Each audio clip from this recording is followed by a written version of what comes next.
ఇవాళ నేను చెప్పబోయే టాపిక్ చాలా ఇంట్రెస్టింగ్ టాపిక్, మనీ మేనేజ్మెంట్ గురించి. ఈ మనీ అనే పదం అందరికీ ఇష్టం, ఎందుకంటే లైఫ్ అంతా కూడా దీనికోసమే అందరూ కష్టపడుతూ ఉంటారు. కానీ అలాంటి మనీని సంపాదించిన తర్వాత కూడా ఆనందాన్ని పొందలేకపోతున్నారు. దానికి కారణం వాళ్ళు మేనేజ్ చేయడం చేత కాకపోవడం. ఓకేనా? ఈ మేనేజ్ చేయడం కోసం కొన్ని మనం బుక్స్ కానీ ఇవన్నీ చదువుతున్నప్పుడు చాలామంది చాలా రకాల ఫిలాసఫీస్ చెప్తూ ఉంటారు.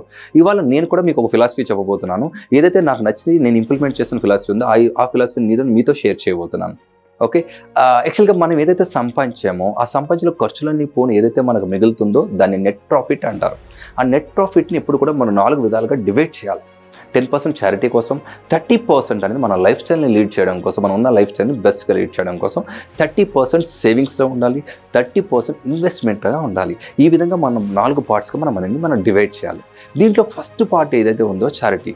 ఓకే, ఈ చారిటీ అనేది చాలా చాలా ఇంపార్టెంట్. ఎందుకంటే ఒక స్టోరీ చెప్తాను. దీంట్లో ఏంటంటే ఒక కోటీశ్వరుడు, అపర కోటీశ్వరుడు ఉంటాడు, చాలా డబ్బులు సంపాదిస్తాడు. కానీ అతను తింటే కంఫర్ట్గా అనిపించదు, సంతోషంగా ఉండలేడు, అదేవిధంగా నిద్రపోదామంటే నిద్ర పట్టదు. ఇలా ప్రాబ్లమ్ ఫేస్ చేస్తూ ఒకసారి ఒక సైకాట్రిస్ట్ దగ్గరికి వెళ్ళాడు. సైకాట్రిస్ట్ దగ్గరికి వెళ్ళినప్పుడు ఆయన చెప్పింది ఏంటి అంటే, బాబు నువ్వు చాలా సంపాదించావు, నీకు హ్యాపీనెస్లో పోవడానికి కారణం ఏంటి అంటే గనక నువ్వు సంపాదించినట్లు ఎవరికి ఏమీ ఇవ్వట్లేదు, నువ్వు చారిటీ చేయట్లేదు, దట్స్ ద రీజన్ నువ్వు హ్యాపీగా ఉండలేకపోతావు ఆయన సజెషన్ ఇవ్వడం జరుగుతుంది. ఆ సజెషన్ ఇచ్చినప్పుడు ఇతను వెళ్ళి చారిటీ చేయడం మొదలుపెట్టి చాలామంది లైఫ్లో హ్యాపీనెస్ని చూసినప్పుడు ఇతను కూడా చాలా ఆనందం అనిపించి ఆ రోజు నుంచి హ్యాపీగా తినగలుగుతాడు, హ్యాపీగా నిద్రపోగలుగుతాడు. ఓకే, ఇదే అందరి లైఫ్లో జరుగుతూ ఉంటుంది. మనం అబ్జర్వ్ చేస్తే పెద్ద పెద్ద కోటీశ్వర్లు ఎవరైతే ఉన్నారో, వారన్ బఫెట్ గారి నుంచి మనం తెలుసుకున్నాం. $11 బిలియన్ అమౌంట్ అనేది ఆయన చారిటీకి డొనేట్ చేయడం జరిగింది. సేమ్ ఇలా చాలామంది కోటీశ్వర్లు వాళ్ళ సంపాదించిన దాంట్లో సమ్ డొనేషన్ అనేది చేస్తూ ఉంటారు. అలాగే ప్రతి మనిషి మనం కూడా డొనేట్ చేస్తూ ఉంటాం. ఎవరికైనా ఫుడ్ పెట్టడం కానీ, ఏదైనా టెంపుల్కి వెళ్ళినప్పుడు ఇవ్వడం కానీ, భిక్షగాళ్ళకి ఏదైనా ఇవ్వడం కానీ, ఏదైనా సరే ఏదో ఒక రకంగా మనం డొనేట్ చేస్తూ ఉంటాం. మన సంపాదన కొంత డొనేట్ చేస్తున్నప్పుడు ఆ రోజు మనకు కూడా చాలా చాలా సంతోషంగా అనిపిస్తుంది. కాబట్టి ముందు హ్యాపీగా ఉండాలి అంటే కనుక మన సంపాదన ఎంతో కొంత ఎదురువాళ్ళు బాగుండడానికి మనం హెల్ప్ చేయాలి. నెక్స్ట్ 30% ఏదైతే ఉందో అది మనం లైఫ్ స్టైల్ని బెస్ట్గా లీడ్ చేయడానికి మనం ఉపయోగించుకోవాలి. ఏదంటే ఒక 10,000 సంపాదిస్తున్నాం, మనం ఎలా బతుకుతున్నామో ఒక ₹1,00,000 సంపాదించినప్పుడు అలాగా బతికితే కనుక ఆ సంపాదించడం వల్ల ఏ విధమైన ఉపయోగం ఉండదు. కాబట్టి మనం సంపాదించిన దాంట్లో మన ఇన్కమ్కి తగ్గట్టుగా మన డ్రెస్సెస్ అవ్వచ్చు, మనం యూస్ చేసే బైక్లు అవ్వచ్చు, మన కార్లు అవ్వచ్చు, ఓకే, మనం యూస్ చేసే ఏదైనా స్లిప్పర్స్ అవ్వచ్చు, షూస్ అవ్వచ్చు, మొబైల్స్ అవ్వచ్చు, ఎవ్రీథింగ్ మీరు సంపాదించే అమౌంట్కి తగ్గట్టుగా మీరు లైఫ్లో మీరు స్పెండ్ చేస్తూ ఉండాలి. మీ లైఫ్ కోసం మీరు స్పెండ్ చేస్తూ ఉండాలి. అదేవిధంగా 30% సేవింగ్స్లో ఉండాలి.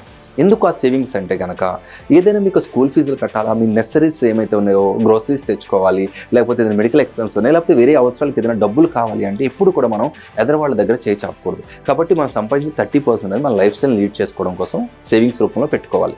అదేవిధంగా 30% ఇన్వెస్ట్మెంట్ కింద పెట్టాలి. ఏదైతే మనం సంపాదించిన ఆ అమౌంట్లో 30% ఇన్వెస్ట్మెంట్ అంటే మన తర్వాత జనరేషన్ మన తరపున ఏదైనా ఇవ్వాలి. కాబట్టి 30% మన సంపాదించలో మన జనరేషన్కి ఇవ్వాలి. అది గోల్డ్ రూపంలో ఇస్తారా, లేకపోతే ల్యాండ్ రూపంలో ఇస్తారా, ఏదైనా స్టాండర్డ్ అసెట్ రూపంలో వాళ్ళకి మనం ఇవ్వగలగాలి. కానీ చాలామంది జనరల్గా లైఫ్లో ఏం చేస్తూ ఉంటారంటే ఈ మనీ అంతా కూడా సంపాదించిన తర్వాత ఎక్కువ మంది ఇన్వెస్ట్మెంట్లో పెట్టేస్తూ ఉంటారు. ఎక్కువ ఇన్వెస్ట్మెంట్ ఏమి ఖర్చు పెట్టరు, వాళ్ళ లైఫ్ స్టైల్ కోసం ఏమి ఖర్చు పెట్టరు. ఓకే, అంటే సుమారుగా వాళ్ళు ₹1,00,000 సంపాదిస్తున్న పర్సన్ కనీసం బైక్ కూడా కొనుక్కోరు, ఆటోల కోసం, రిక్షాల కోసం ఎదురు చూస్తూ ఉంటారు.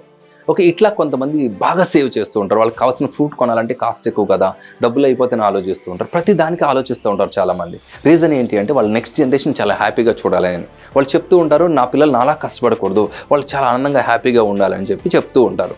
కానీ వీళ్ళని చూసి పెరిగే పిల్లలు ఏం చేస్తారు అంటే వీళ్ళకి ఏం అలవాట్లు ఉన్నాయో అవే వీళ్ళు కూడా నేర్చుకుంటూ ఉంటారు. ఆల్మోస్ట్ వీళ్ళు కూడా ఏం చేస్తారంటే వీళ్ళు కూడా ఏమి ఖర్చు పెట్టకుండా నా నెక్స్ట్ జనరేషన్ బాగుండాలి అని చెప్పి సేవ్ చేస్తూ ఉంటారు. ఇలా సేవ్ చేసుకుంటూ వెళ్ళే ప్రాసెస్లో అయితే ఏదైనా ప్రాబ్లమ్స్ వల్ల దొంగల రూపంలో అయినా బయటకు పోవచ్చు ఆ మనీ అనేది. లేదు అంటే 2-3 జనరేషన్ల రూపంలో 2-3 జనరేషన్ల తర్వాత ఎవరైతే పుడతారో వాళ్ళ దగ్గర చాలా హ్యూజ్ మనీ ఉంటుంది, వాళ్ళకి అది ఏం చేయాలో కూడా తెలియదు. అప్పుడు వాళ్ళకి ఇంకా కష్టపడాల్సిన అవసరం కూడా కనిపించదు. ఆ తర్వాత వాళ్ళందరూ కూడా లైఫ్ని ఇంకా ఎంజాయ్ చేయాలని చెప్పేసి రకరకాల లగ్జరీస్కి అలవాటు పెట్టుకోవడం, డిఫరెంట్ థింగ్స్కి వెళ్ళిపోయి మొత్తం కూడా హెల్త్ని పాడు చేసుకొని లైఫ్ని పాడు చేసేసి ఈ ఉన్న ఆస్తిని మొత్తం కూడా జీరో చేసేస్తూ ఉంటారు. మీరు కావాలంటే ప్రాక్టికల్గా కొంతమంది బయట లైఫ్లోకి వెళ్ళి చూడండి. ఇలా 2-3 జనరేషన్స్ ఇలా సేవ్ చేసిన people 3rd, 4th generation people ఎలా ఉన్నారు అని. ఇలాంటి సిచ్యువేషన్స్ ఎక్కువ మనం అబ్జర్వ్ చేస్తూ ఉంటాం. కాబట్టి ప్రతి మనిషి జీవితంలో సక్సెస్ అవ్వాలి అంటే కనుక తన డబ్బులు తను సంపాదిస్తూ తను ఖర్చు పెట్టగలగాలి. ఓకే, సంపాదించుకుంటే కాదు, దాన్ని ఎలా కరెక్ట్గా బ్యాలెన్స్ చేసి ఖర్చు పెట్టాలని తెలుసుకున్నప్పుడే వాళ్ళ జీవితాన్ని వాళ్ళు లీడ్ చేయగలుగుతారు. అలా మనం చేస్తూ మన పిల్లలకు కూడా అదే మనం నేర్పిస్తూ ఉండాలి. ఓకే, ఇప్పుడు నేను చెప్పిన ఫిలాసఫీ ఏదైతే ఉందో ఇది అందరికీ వర్తిస్తుందా సార్ అంటే కాదు. ఎవరైతే వాళ్ళ అవసరాలకు మించి కొంచెం బెటర్గా ఇన్కమ్ సంపాదిస్తున్నారో వాళ్ళకి ఇది వర్తిస్తుంది. ప్రజెంట్ ఇది మీకు కనుక ప్రజెంట్ వర్తించకపోయినా రేపు ఫ్యూచర్లో మీరు ఖచ్చితంగా బాగా ఇన్కమ్ సంపాదిస్తారు కాబట్టి ఆ టైంకి దీన్ని మీరు ఉపయోగించుకోవచ్చు. ఓకే, ఇలాంటి మోర్ ఇన్ఫర్మేషన్ కోసం నా ఛానల్ సబ్స్క్రైబ్ చేయండి. నేను మీ మల్లికార్జున్, సైనింగ్ ఆఫ్.